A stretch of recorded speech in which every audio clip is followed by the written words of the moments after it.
கேரளாவில் அடித்து தூக்கிய தமிழ் திரைப்படங்கள். இந்த 3 திரைப்படம் தான் இப்பொழுது டாப். கேரளாவும் தமிழ்நாடும் திரையுலகில் ஒட்டி பிறந்த இரட்டை குழந்தைகள் என்று சொல்லலாம். மொழி வேறு என்றாலும் அங்குள்ள நடிகர் நடிகைகள் இங்கு இருப்பவர்கள் ரசிப்பதும், இங்குள்ள நடிகர் நடிகைகள் அங்குள்ள ரசிகர்களை ரசிப்பதும் தான் காலம் காலமாக நடந்து வருகிறது. தமிழ்நாட்டில் தியேட்டர்களுக்கு கட்டுப்பாடு விதித்த பின் பெரும்பாலான காலை காட்சிகள் கேரளாவிலும் ஆந்திராவிலும் திரையிடப்படுகிறது. இதனால் மலையாள தெலுங்கு ரசிகர்கள் இணைந்து தமிழ் ரசிகர்களுக்கு அங்குள்ள திரையரங்குகளுக்கு படையெடுக்கின்றனர். தமிழ்நாட்டை போலவே இன்னும் சொல்ல போனால் தமிழ்நாட்டை விட அதிக அளவில் கொண்டாட்டங்கள் கேரளாவில் ரிலீஸ் படங்களுக்கு கிடைக்கிறது. இந்த கட்டுப்பாடுகளுக்கு முன்பே கேரளாவில் தமிழ் சினிமாவுக்கான வரவேற்பு இருந்து கொண்டுதான் இருக்கிறது. இப்பொழுது அதிகரித்து கொண்டுதான் இருக்கிறது. அந்த வகையில் கேரளாவின் அதிக வசூலை குவித்த திரைப்படங்கள் எவை பற்றி அடுத்தடுத்து காணலாம். முதலில் லியோ திரைப்படம் தான். 2023ஆம் ஆண்டு தளபதி விஜய் நடிப்பில் 7 ஸ்கிரீன் ஸ்டுடியோ தயாரிப்பில் உருவான திரைப்படம் தான் லியோ. இந்த திரைப்படத்தில் தளபதியுடன் த்ரிஷா, சஞ்சய் தத் போன்ற திரைப்பிரபலங்கள் பலரும் நடித்து அசத்தியுள்ளனர். இந்த திரைப்படத்திற்கு அனிருத் இசையமைத்து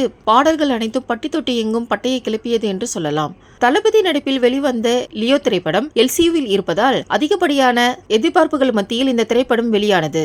இதனால் தான் கேரளாவில் அதிகப்படியான வசூலையும் பெற்றது என்று சொல்லப்படுகிறது. லியோ திரைப்படம் கேரளாவில் மட்டும் 50 கோடியை தாண்டி வசூல் செய்துள்ளதாக தகவல் ஒன்று வந்துள்ளது. இரண்டாவது இடத்தில் ரஜினிகாந்த் நடித்த ஜெயிலர் திரைப்படம் தான். 2023ஆம் ஆண்டு நெல்சன் இயக்கத்தில் ஜெயிலர் என்ற திரைப்படத்தில் ரஜினிகாந்த் நடித்திருந்தார். சன் பிக்சர்ஸ் தயாரிப்பில் அனிருத் இசையில் இந்த திரைப்படம் வெளியாகி பட்டையை கிளப்பியது என்று சொல்லலாம். ஜெயிலர் திரைப்படம் கேரளாவில் 48 கோடியை தாண்டி வசூல் செய்தது என்று சொல்லப்படுகிறது. மூன்றாவது இடத்தில் விக்ரம் திரைப்படம் தான். லோகேஷ் கனகராஜ் இயக்கத்தில் கமலஹாசன், விஜய் சேதுபதி, பகத் பாசில் நடித்த இத்திரைப்படம் கேரளாவில் மட்டும் 40 கோடியை தாண்டி வசூல் செய்துள்ளது.